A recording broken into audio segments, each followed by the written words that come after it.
नमस्कार, मैं आर के जायसवाल और आप देख रहे हैं जनमत की पुकार।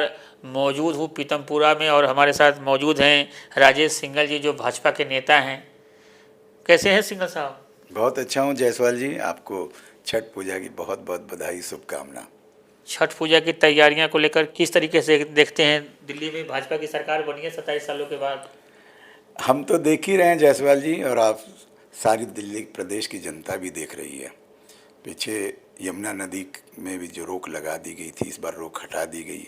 स्वयं हमारी मुख्यमंत्री रेखा गुप्ता जी पूरे छठ पूजा पर पूरी तैयारियों का जायजा लगातार ले रही हैं। मुनक नहर में जैसे कपिल मिश्रा जी ने भी पूरा ध्यान रखा है कि घाटों की साफ़ सफाई रहे, व्रतियों को किसी प्रकार की कोई परेशानी ना हो और व्रत की शुद्धता बनी रहे, इस पर भी पूरा ध्यान रखा जा रहा है। चारों तरफ छठ पूजा का उत्सव धूमधाम से मनाया जा रहा है, मनाया जाएगा। और व्रती अभी से पूरी तैयारियों में, और साथ साथ क्या है कि जन भागीदारी बहुत अच्छी हो रही है। लोग पूरे उत्साह के साथ छठ पर्व को भरपूर उत्साह के साथ, श्रद्धा के साथ मनाने का कार्य कर रहे हैं, और मैं उन सबको साधुवाद देता हूं।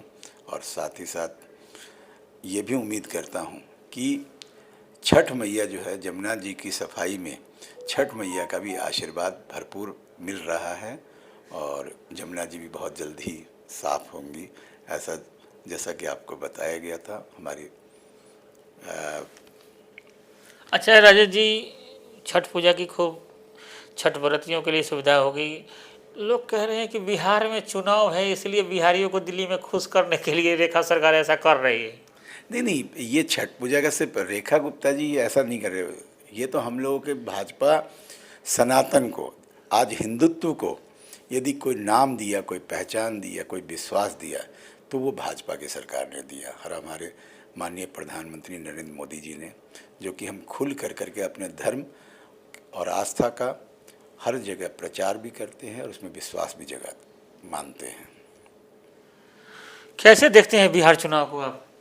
बिहार चुनाव को हम बहुत बहुत अच्छी तरह से देख रहे हैं कि एनडीए की सरकार बन रही है, क्योंकि हमारे जो साथी हैं एनडीए के, जो सदस्य हैं, वो दीर्घकालिक हैं, कोई आज नहीं, अवसरवादी नहीं है। तो हमारे जितने भी संगठन हैं, जो साथी हैं, वो आज से नहीं, 20 साल का हम लोग का आपस का एक विश्वास का वातावरण रहा है। और बिहार में आप विश्वास मानिए, अप्रत्याशित निर्णय आएगा और हमारी सरकार बनेगी। अगर तेजस्वी तो कहते हैं कि हर परिवार को हम नौकरी देंगे। बिहार से पलायन डेली ट्रेन भर भर के जा रही है दूसरे प्रदेशों में, बेरोजगारी है। जैसे ही तेजस्वी की सरकार आएगी तो हर परिवार को नौकरी देंगे। ये जुमलेबाजी उनको करने की आदत है, झूठ बोलने की आदत है। कहाँ नौकरियाँ? मैं कहता हूँ कि हमारी, वो कहते हैं नौकरी देंगे, और हम कहते हैं कि हम सबको जो है अपने पैर पर खड़े होने का सामर्थ्य देंगे। महाराज 20 साल हो गए एनडीए की सरकार, पैर पर खड़ा नहीं होगा अभी तो। क्या आपको क्या लग रहा है? आप 20 साल पुराने बिहार को देखिए, और 20 साल में दिनानुदिन निरंतर वहाँ पर माने प्रगति ही हुई है, और लोगों का जीवन स्तर ऊंचा हुआ है। लोगों आज वो बिहार थोड़ी है, 20 साल पुराने बिहार पर के बारे में कल्पना करके भी रूह कांप जाती है। आज तो वहाँ पर उद्योग भी बढ़ रहे हैं। आज भी अगर देखो दूसरे प्रदेशों में लोग जब बिहार से आते हैं तो ट्रेन, जब त्योहारों का समय है, ट्रेनें किस तरीके से भर भर के जाते हैं, इससे साफ पता चलता है कितना पलायन हुआ है बिहार।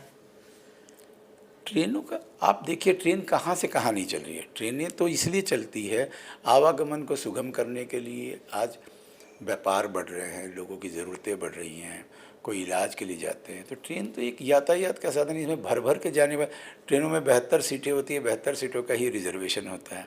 अब ये तो आप लोग पत्रकार हैं, ऐसा नहीं कहेंगे तो कैसे बात बनेगी। चलिए मिलते हैं किसी और खबरों के साथ। नमस्कार। हमारे साथ बात करे थे राजेश सिंघल जी।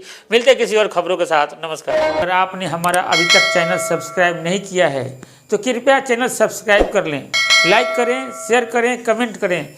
तो मिलते हैं फिर किसी और खबरों के साथ।